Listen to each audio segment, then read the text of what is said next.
कनीज तेरे दर पे है आई। मेरा साहिब मुर्शिद कामिल तू, मेरे रोम रोम में शामिल तू। मेरा साहिब मुर्शिद कामिल तू, मेरे रोम रोम में शामिल तू।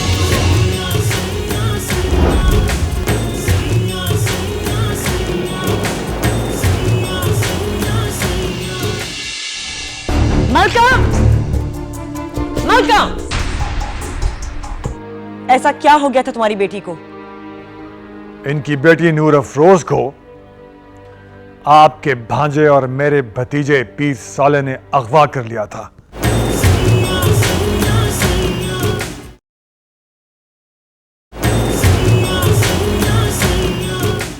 जब इंसान अपने जिस्म में मौजूद किसी बीमारी का पता कराने जाता है तो सिर्फ एक बूंद खून को टेस्ट करने से उसके इतने लंबे चौड़े वजूद में मौजूद बीमारी का पता चल जाता है।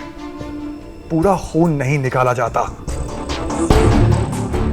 बिल्कुल इसी तरह इंसान की रूह में बसे मर्ज की तशखीस उसका एक छोटा सा अमल कर देता है। और आपकी टेस्ट रिपोर्ट के मुताबिक आप में बहुत खतरनाक मर्ज पाया जाता है, अना परस्ती का मर्ज।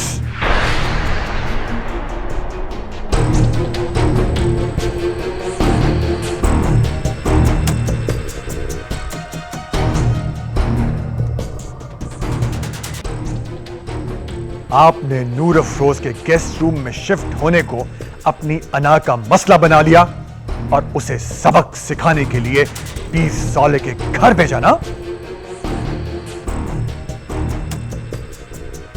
कोई जवाब नहीं है ना?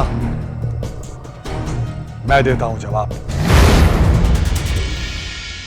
सब लोग कान खोल कर सुन लें। आज से नूर अफरोज को इस घर में सब लोग उसी निगाह से देखेंगे, वही इज्जत देंगे जो गुड्डी को देते हैं।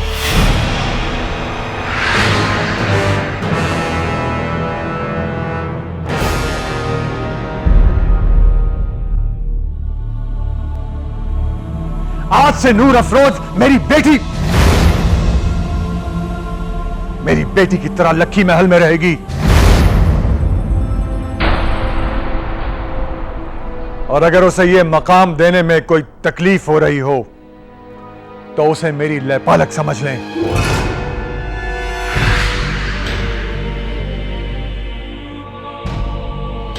अगर आपके दिलों में जरा भी इज्जत है मेरी, तो आपको नूर अफरोज को भी वही इज्जत देनी होगी।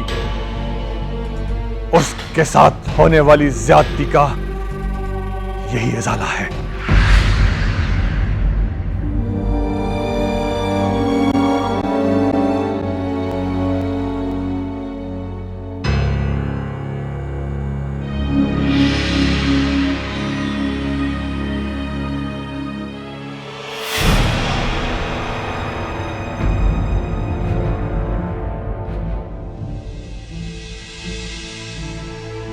इन जख्मी पैरों से रिसते हुए खून को देख रहा है बख्त सुभान, ये तेरा खून है। कितना कमजोर, कितना बुज़दिल, कितना कमज़र्फ बाप है तू। आगे बढ़ के अपनी बेटी को सीने से नहीं लगा सकता, उसके आंसू नहीं पहुंच सकता। बदल रूप, बन जा बहरूपिया। इसी तरह तेरी पीरी मुरीदी का भरम भी रहेगा और बेटी के सर पर साया भी।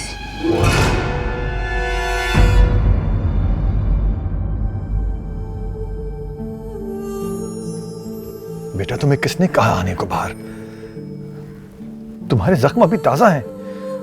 माय गॉड, इतनी तकलीफ में। चलो बेटा अंदर चलो, आओ आओ,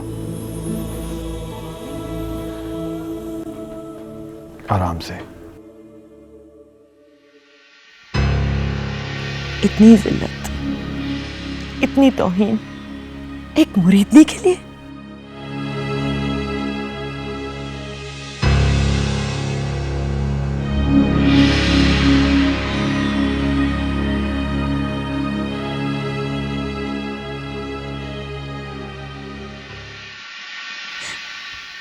बहुत अच्छा किया था सरकार ने, जो अपनी बेटी की मंगनी तोड़ दी आपके बेटे से।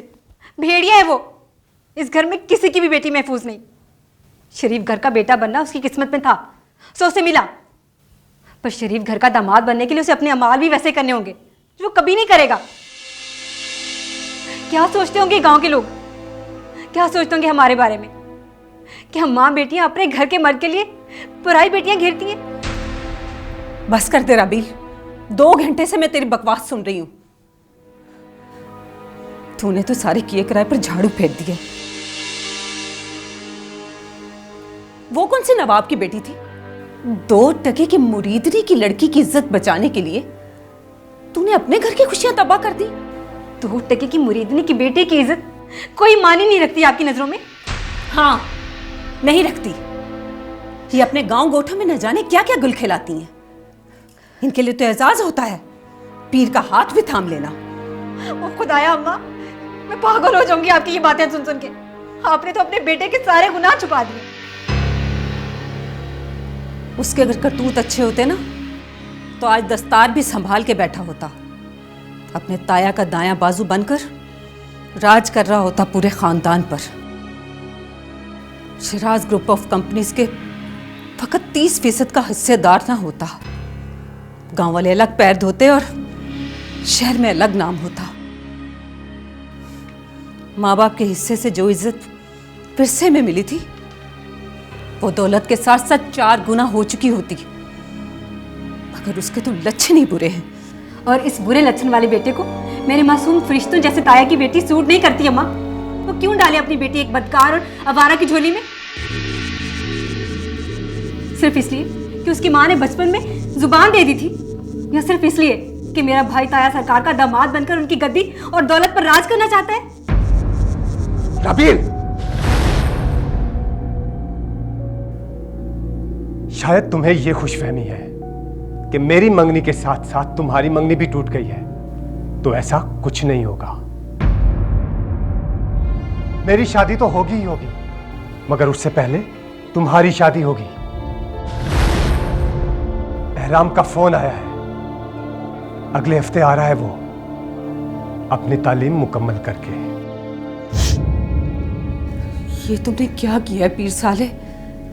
किस मौके पर मेरे मुंह पर स्याही मल दी है?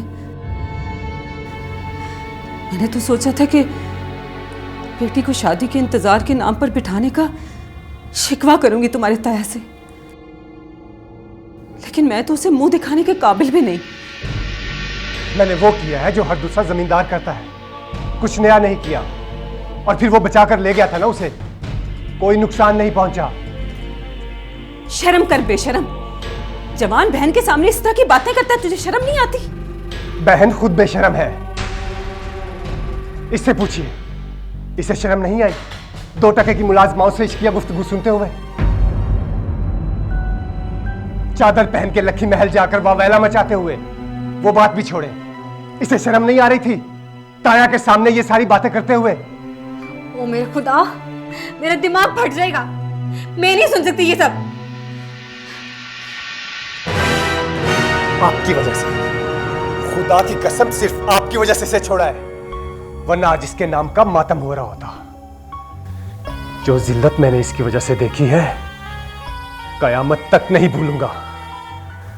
खुद को बदलो पीर साले, ऐसी आदतों के साथ दस्तारें नहीं मिलती। सब कुछ मिलता है, सब कुछ मिलता है।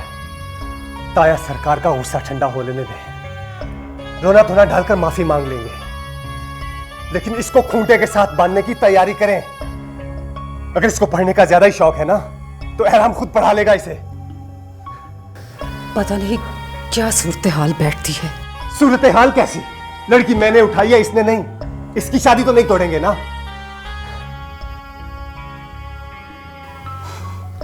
अभी सिर्फ ताया सरकार को मना लो, बेटी 1-2 साल बाद मांग लेंगे। अभी सिर्फ एहराम को अपना दामाद बनाने की तैयारी करें। जैसे ही वो आए, दादी अम्मा का फिट की हॉट टाइम बॉम्ब फोड़ दे। बकवास बंद करो। जो हुक्म अम्मा सरकार।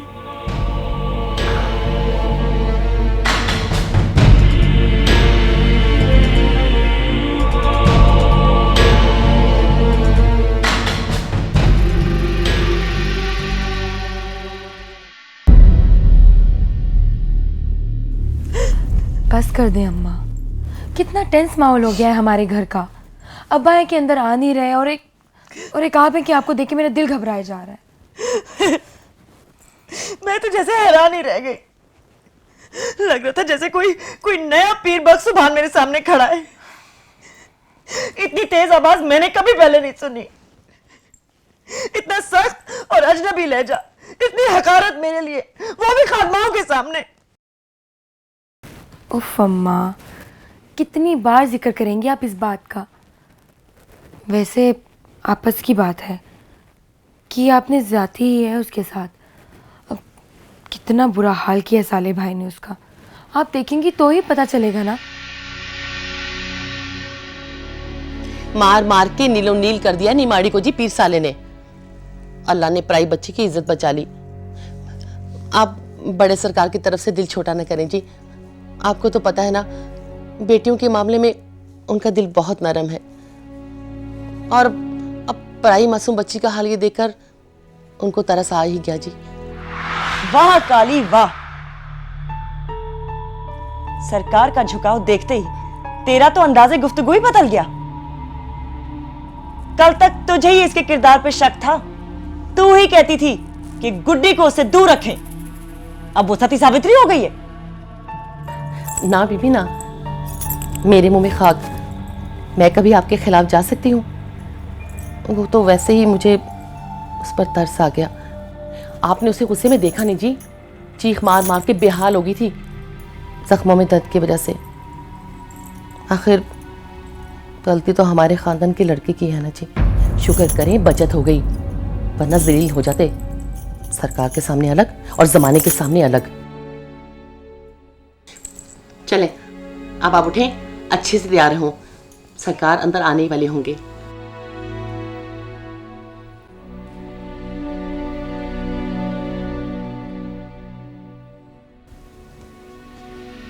बीबी मुर्शिद, वो सरकार का हुक्म है खाना बैठक में भिजवा दे।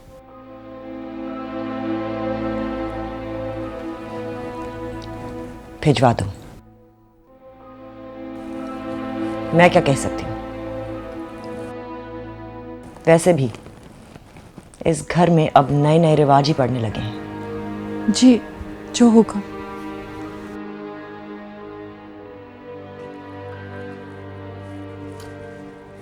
देखिए आपकी सरकार क्या कर रहे हैं मेरे साथ। अभी तक उनको मुझसे गुस्सा है, तभी तो बैठक में बैठे हुए हैं। इस घर में तो नई नई चीजें हो रही हैं। आज तक मेरे बगैर उन्होंने खाना कभी नहीं खाया। दावत के बगैर बैठक में खाना कभी नहीं मंगवाया उन्होंने। नहीं जी नहीं, वो ना हमारी शक्कर मिलकर ना जिन आया बैठा है, उसे बुलाया है बातचीत करने के लिए। मत बनाओ बहाने। ना जी ना, आप खुद ही तो देख रही थी, बड़े सरकार तैयार होकर बाहर गए हैं। वो आप छोड़ो इन बातों को, आप अपना फायदा देखो। एक ही झटके में ना जान छूट गई पीर साले से हमारी। वरना पता नहीं किन किन मनाजरों के बाद जान छूटती हमारी। अब जिंदगी भर ना आपके सामने रिश्ता मांगने का मुंह नहीं कर पाएंगे।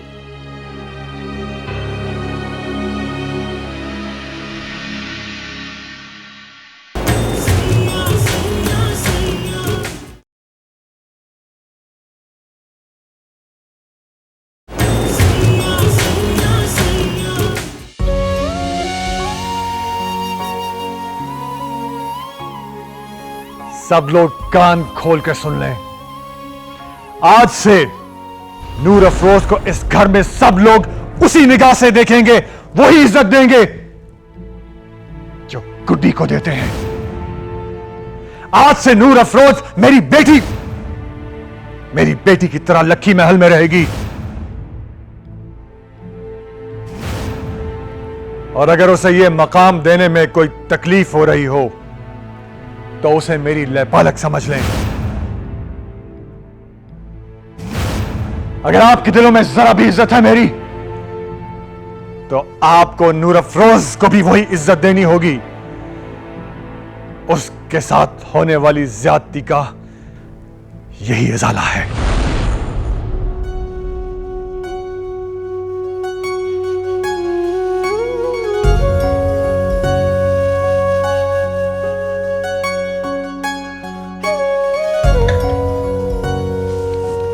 नूर अफरोज, खाना खा ले, तेरी दवा का वक्त हो गया।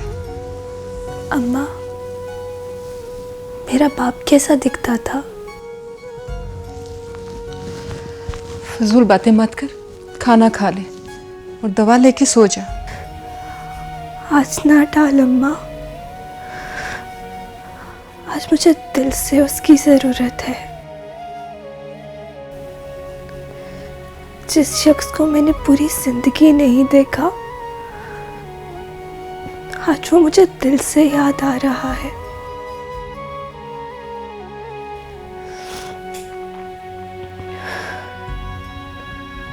आखिर वो कहाँ है?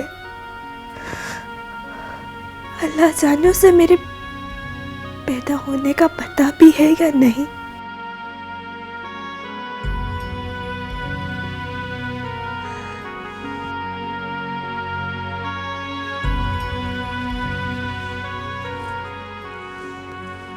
तेरा दिल दुखा हुआ है ना, इसीलिए तुझे अपना बाप याद आ रहा है।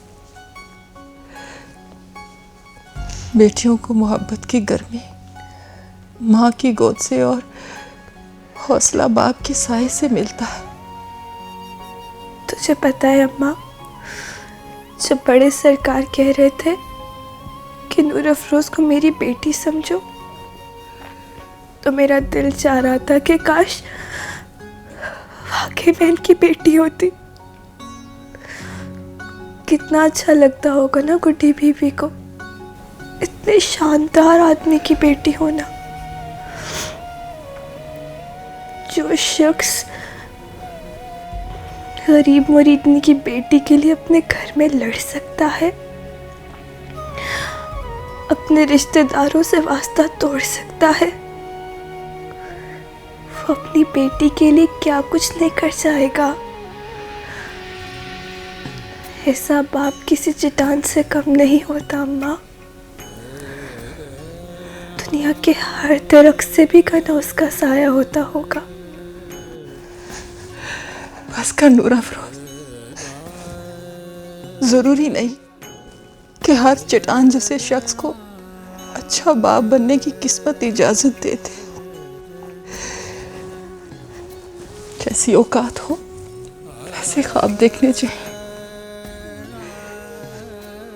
सरकार ने भले से ही जोश में आके तुझे बेटी कह दिया हो, मगर तू खुद को कभी उनकी बेटी के बराबर ना समझना। देख, तू याद रखना, तू एक मुरीदनी की बेटी है, मेरी बेटी।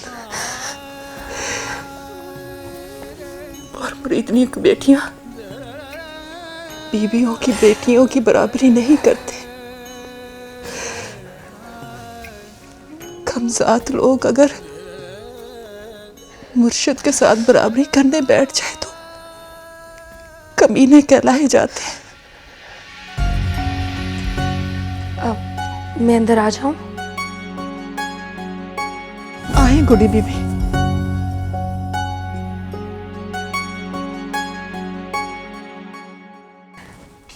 कैसी हो तुम? अच्छी हूँ। वो तो तुम बहुत हो। Noor Afroz, I am really very sorry. मेरी अम्मा की वजह से तुम्हें इतनी परेशानी देखनी पड़ी और तुम्हारा यह हाल हो गया। नाना बीबी, अल्लाह ने बड़ा करम किया है। पर तुम्हारे अब्बा की वजह से मेरी जान तो बच गई। और मेरी तुम्हारी वजह से। तुम्हें पता है, अब्बा जी ने जब तुम्हारा ये हाल देखा ना, तो उन्होंने मेरी पीर साले के साथ मंगनी ही तोड़ दी। लो बताओ, इतनी जल्दी इस मुसीबत से मुझे छुटकारा मिल सकता था क्या? Thank you so much. Oh I am sorry, मैं सो सॉरी। नूर अफरोज, आज से हमारी दोस्ती ख़त्म और बहनापा शुरू।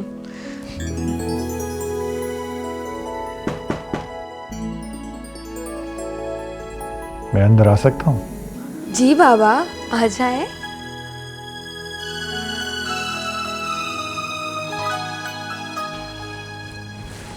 मैं तो इसे यही कह रही थी कि आज से हम दोनों बहनें।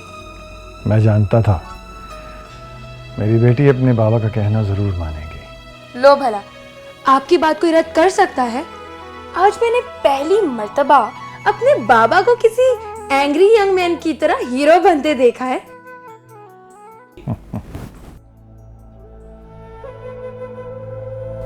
तुम्हारी तबीयत कैसी है बेटा? जी बड़े सरकार। बड़े सरकार? अब तो बाबा कहो उन्हें, हम बहनें हैं। मगर मैं उनकी मुरीदनी बनना चाहती हूँ। मुरीदनी? वो तो तुम पहले से हो। पहले सिर्फ अम्मा थी और मैं सिर्फ अम्मा की वजह से मानती थी, पर मैं दिल से बड़े सरकार की मुरीदनी बनना चाहती हूँ। बेटा, अगले जुम्मे को हमारे घर में एक बहुत बड़ा जश्न है। पूरे खानदान वाले और गांव वाले सभी आएंगे, इसलिए तैयारी कर लो।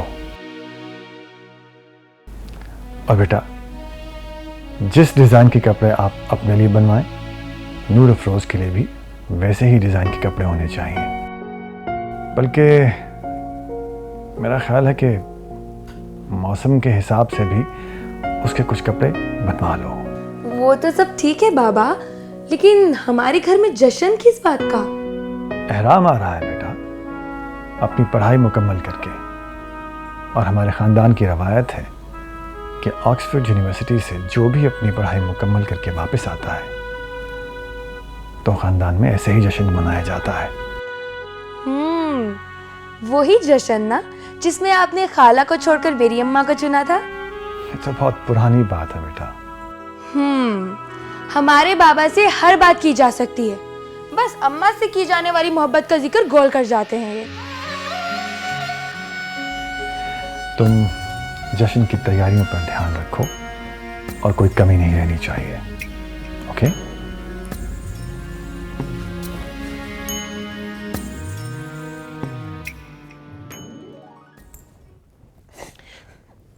छोड़ो जी, मट्टी पाओ।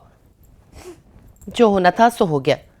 इतने सारे यतीम पलते हैं आपके मुरीद खाने में, एक बच्ची और सही।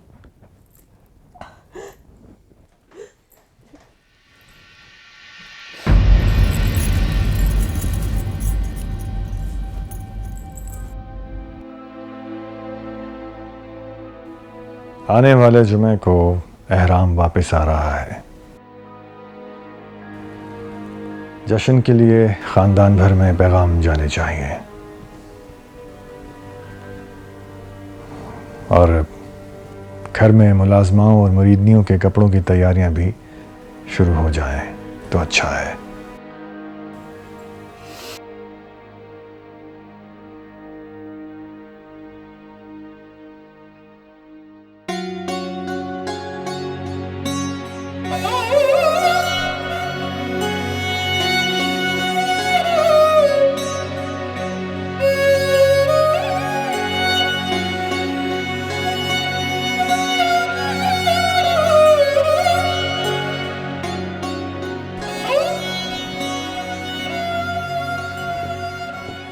मैं एक बार फिर याद दिला दूं, इस जुमे को एहराम के आने की खुशी में जश्न है।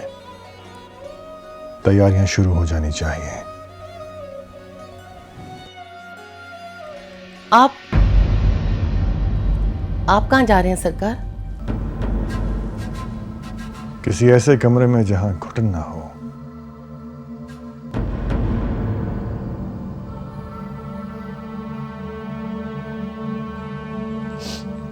ये क्या रूप है इस इंसान का?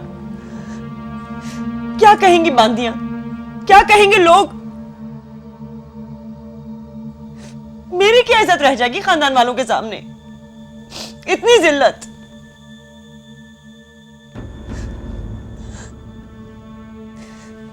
काली, ये क्या हो गया इस आई को?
नूर अफरोज,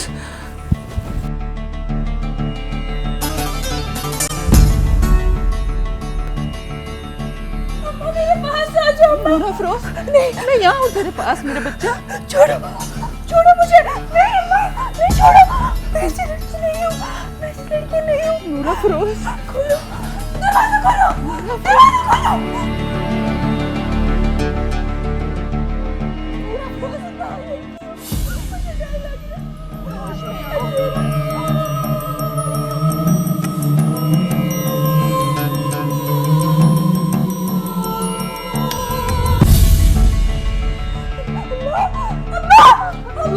होश में आओ, आराम हो जाएंगे, होश में आओ मेरा बच्चा।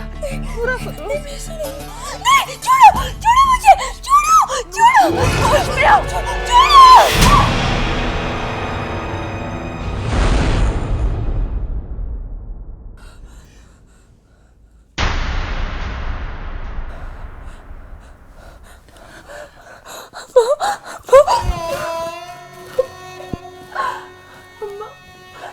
मुझे अंधेरी कोठे में बंद कर दिया था, मुझे बहुत डराया, बहुत मारा उसने। अम्मा मुझे बहुत डर लग रहा है, मुझे दौड़ा के मेरे पीछे गाड़ी भी भगाई उसने। मुझे वो हर कोने में खड़ा नजर आता है, मुझे घूरता है वो अम्मा, मेरे कानों में उसकी सरगोशी गूंजती है। मैं आंखें बंद करती हूँ तो जीप की इंजन की आवाज सोने नहीं देती।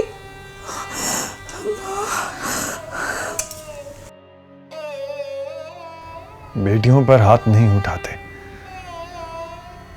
उनके दिल तो वैसे ही जमाने की नजर से खौफजदा रहते हैं।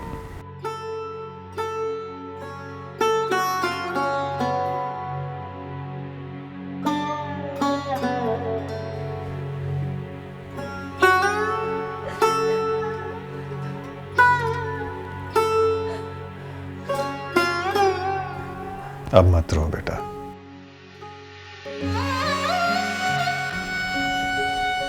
मैं हूं तुम्हारे पास। मेरे होते हुए तुम्हारी तरफ कोई आंख भी उठाकर नहीं देख सकता।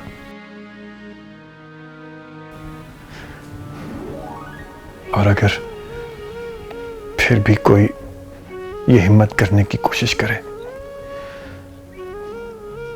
तो बहादुर बनकर पूरी ताकत के साथ उसकी तरफ ऐसे देखना कि वो खौफजदा हो जाए,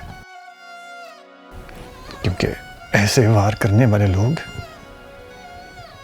बहुत बुज़दिल होते हैं।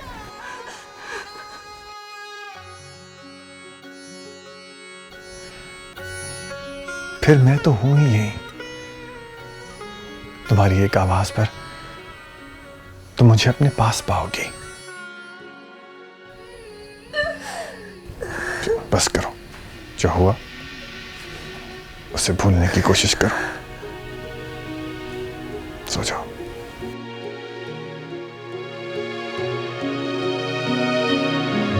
मेरा साहिब मुर्शिद कामिल तू, मेरे रोम रोम में शामिल तू। मेरा साहिब मुर्शिद कामिल तू, मेरे रोम रोम में शामिल तू।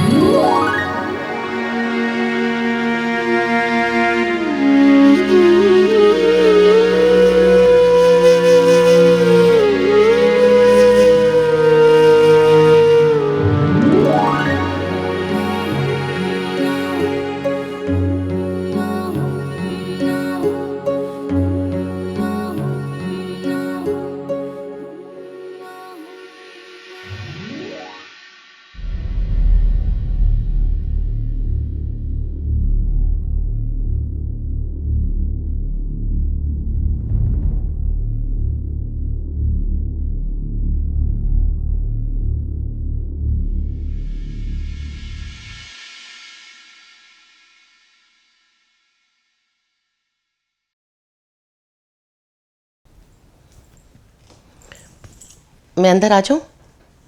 आ जाओ।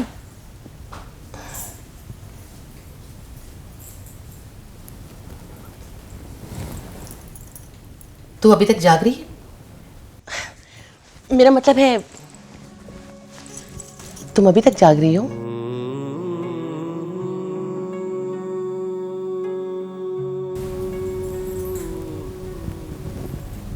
मैं वही मलका हूं,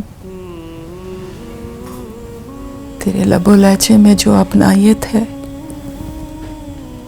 उसे इस छुपे हुए रिश्ते में लपेट के फीका ना कर।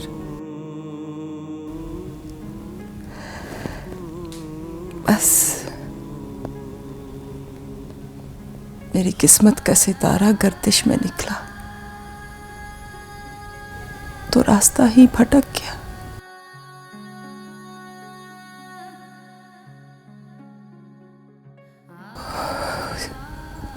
और इस गर्दिश में कई रिश्ते बने, कई रिश्ते टूटे, कई रिश्ते अधूरे सवाल बन के रह गए।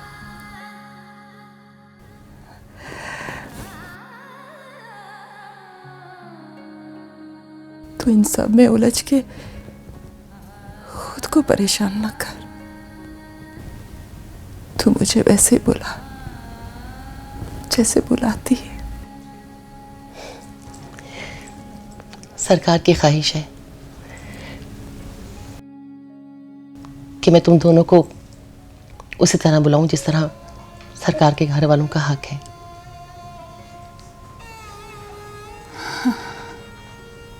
जिस वादे को कयामत तक याद रखना था, सरकार कुछ देर के लिए भूल गए शायद। मलका, दिल को अगर 100 टुकड़ों में काट कर बेजान भी कर दो ना, तो भी उसका वो हिस्सा जरूर जिंदा रहता है जहां उसकी मर्जी का डेरा होता है।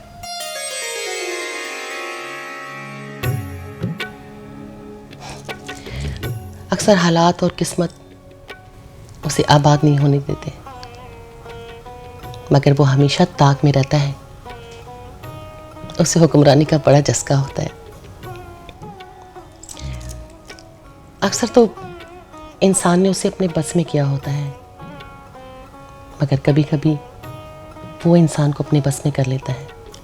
सरकार के दिल का वो हिस्सा उड़ गया है। बागी बनकर उसने सरकार को अपने बस में कर लिया है। जिंदगी में पहली दफा सरकार की ऊंची आवाज इस लखी महल ने सुनी है। जिंदगी में पहली बार वो अपने कमरे को छोड़कर दूसरे कमरे में सोए हैं।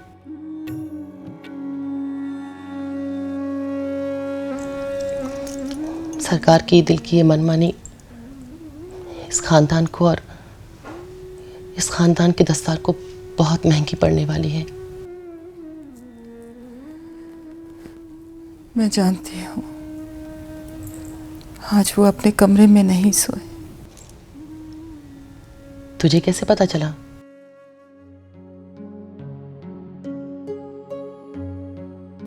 आज नूरा फरोज फिर नींद में डर गई थी। उसकी चीखों की आवाज सुन के सरकार अंदर आए थे। उनके हाथ में तकिया भी था। उन्हें अपनी तकिया के बगैर नींद नहीं आती। जब वो यहाँ आए थे तो तूने उन्हें समझाया क्यों नहीं? नूरा फिरोज हाल से बेहाल थी।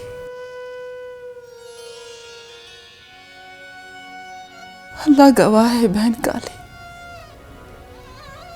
मैंने सरकार के आगे अपना सर, अपनी निगाहें झुका के रखी। मैंने हदें कभी पार नहीं की।